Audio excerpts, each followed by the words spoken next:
Hello and welcome to yet another video on SDD presented by your mentor Vivek. For 8 videos, I have shown you how to write specifications, how to retrofit them, how to enforce them, and how to review them. And if I stop there, I have not taught you a method. I have sold you one because a method that applies to everything is not a method. It is a belief. So this one is about the boundary, where spec-driven development stops paying for itself and what to do instead. Let me give you the test first and then the cases. It is one question. Is the cost of the agent guessing wrong higher than the cost of writing it down? That is the whole thing. If the answer is yes, write the specification. If the answer is no, you are doing paperwork, and paperwork has a cost too. It just does not show up in a burn down chart. And notice that both sides of that comparison move independently. A wrong guess costs a lot when the work touches money or personal data or permissions or another team's system. Writing it down costs a lot when you genuinely do not know yet what you want. Most bad decisions about specifications come from only looking at one side of that. So, 4 places where I do not write one. First 2. 1. The spike. You're not building a feature. You are answering a question. Will this library handle our file sizes?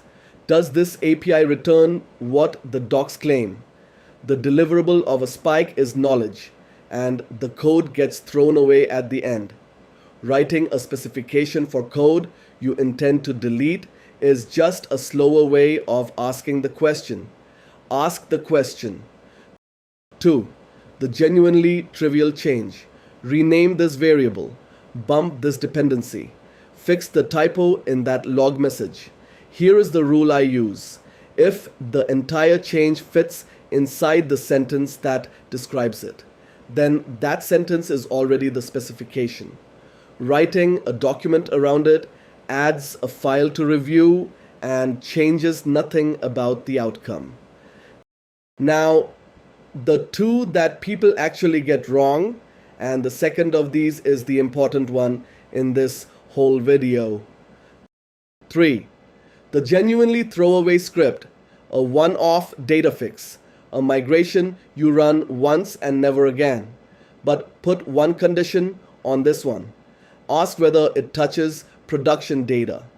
Because a script that runs once against a live database is not a throwaway script. It is a change with no rollback, which is the highest stakes category there is.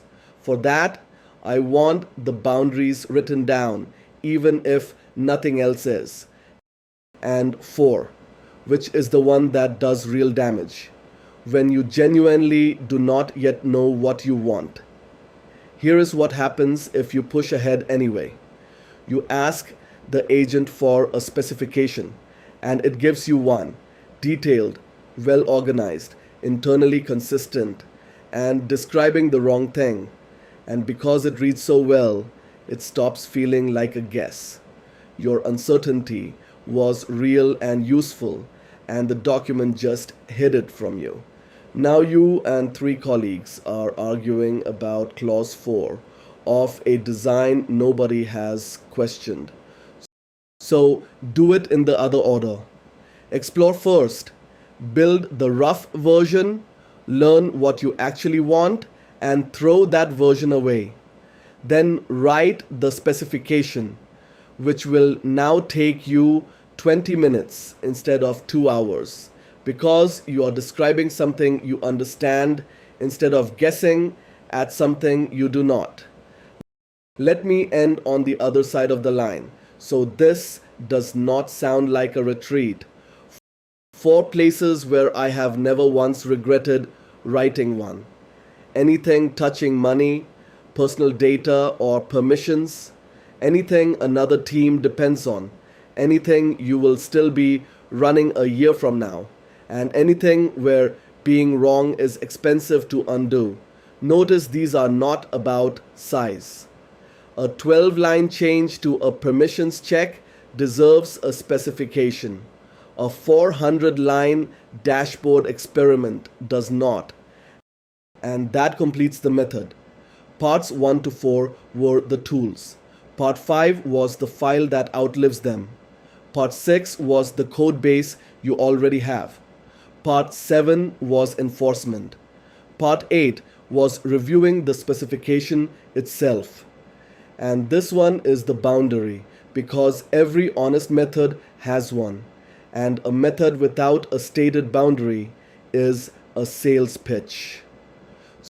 So here is where the series lands. The goal was never to produce more specifications.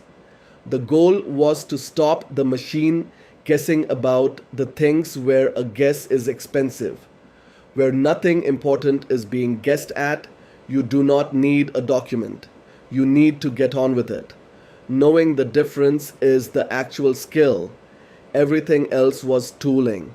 If you found this useful, please like, share, and subscribe. Thanks for patient listening, and see you in the next video. Until then, peace out.